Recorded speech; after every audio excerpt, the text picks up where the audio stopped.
მომავალ კვირას საქართველოში ამერიკის სახელმწიფო დეპარტამენტის დელეგაციას ელოდებიან. შემადგენლობა უცნობია, თუმცა TV პირველის ინფორმაციით შეხვედრისას საუბარი ეკონომიკური მიმართულებით შედგება. შემდეგ კი დელეგაციის წევრები ოპოზიციისა და სამოქალაქო საზოგადოების წარმომადგენლებს შეხვდებიან. ამას წინ უძღოდა 30 მარტს რუბიოსა და კობახიძეს შორის სატელეფონო საუბარი.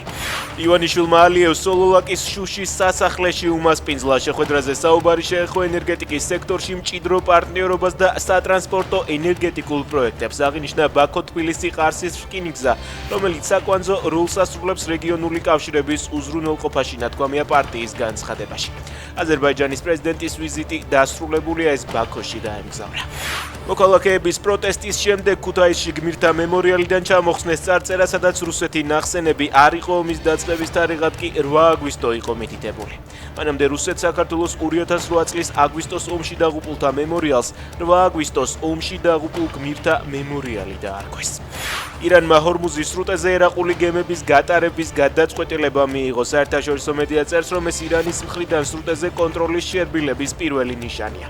ტეჰრანის განცხადებით, მკაცრი კონტროლი მომავალში მხოლოდ მტრული ქვეყნების ტრანსპორტზე გავრცელდება.